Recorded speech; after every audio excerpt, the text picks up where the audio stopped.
के वरिष्ठ नेता और प्रवक्ता गौरव वल्लभ ने भाजपा सरकार पर निशाना साधा है। उन्होंने भाजपा सरकार के 2016 में नोटबंदी के कदम को लेकर सवाल खड़े किए हैं। ऐसे में उन्होंने प्रेस वार्ता में पीएम नरेंद्र मोदी पर हमला बोला और कहा कि प्रधानमंत्री ने अभी तक इस बड़ी विफलता को स्वीकार नहीं किया है, जिसके कारण अर्थव्यवस्था की हालत खराब हुई है।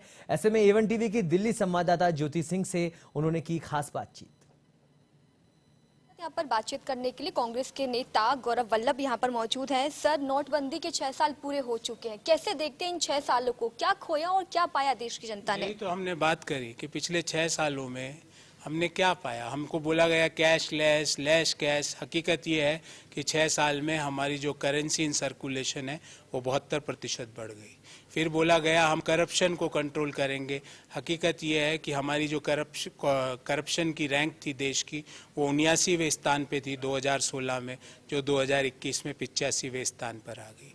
फिर उसके बाद हमको ये बोला गया कि हम इससे टेररिज्म को कंट्रोल कर लेंगे। हकीकत ये है कि 2021 में जम्मू कश्मीर के अंदर 150 टेरर कैंप थे जो आज 225 पर आ गए। फिर बोला गया कि ब्लैक मनी आ जाएगी। हकीकत यह है कि 2021 में स्विस बैंकों में भारतीयों का पैसा 14 साल के अधिकतम स्तर पर है और 30,500 करोड़ रुपया स्विस बैंकों में भारतीयों का आज पड़ा हुआ है। क्या क्या गोल पोस्ट रोज चेंज किए। फिर बोला गया फेक करेंसी को कंट्रोल करेंगे।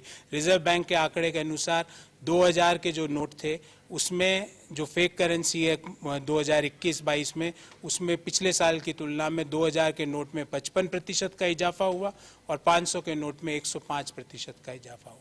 तो क्या पाया क्या खोया मोदी जी? 8.3% की ग्रोथ की इकोनॉमी को आपने कोरोना के पूर्व 4.2% पर ले आए और 2020-21 में -6.6% पर लाके खड़ा कर दिया। तो हम पूछना चाह रहे हैं कि पिछले 6 साल में सिर्फ नोटबंदी के बाद देश की अर्थव्यवस्था निरंतर गिरी है, लोगों के उद्योग धंधे खत्म हुए हैं। हाँ, मोनोपोलीज डेवलप हुई है, MSME खत्म हुई है, मोनोपोलीज का विकास हुआ है, छोटे छोटे उद्योग धंधे खत्म हुए हैं, बेरोजगारी अपने चरम पर लगातार बनी हुई है। GDP ग्रोथ जो 8-9% पे थी आज माइनस पर या 4% कोरोना के पूर्व आके पहुंच गई 2019-20 में। तो इन बातों को मोदी जी आए आज रात को 8 बजे और देश के संबोधित करें कि बताएं कि ऐसा क्यों हुआ।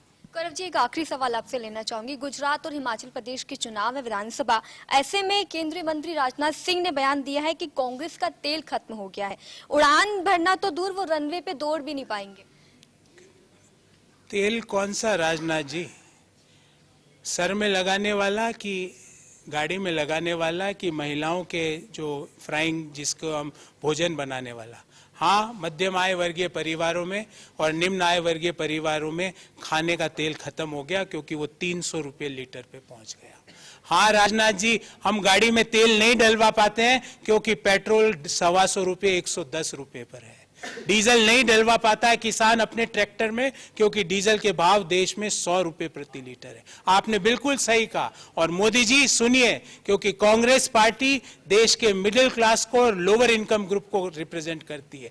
मिडिल क्लास और लोअर इनकम ग्रुप में ना खाने का तेल की व्यवस्था है, ना गाड़ी का तेल की व्यवस्था है, ना सर पे लगाने वाले तेल की व्यवस्था है। आपने सही फरमाया और इसके लिए राजनाथ जी आप और मोदी जी दोषी हो, क्योंकि आपने महंगाई से वो तेल छीन के अपने 2 इष्ट मित्रों को दे दिया। धन्यवाद हमें वक्त देने के लिए। तो ये थे मेरे साथ कांग्रेस के वरिष्ठ नेता गौरव वल्लभ। दिल्ली से ज्योति सिंह की रिपोर्ट, A1 टीवी।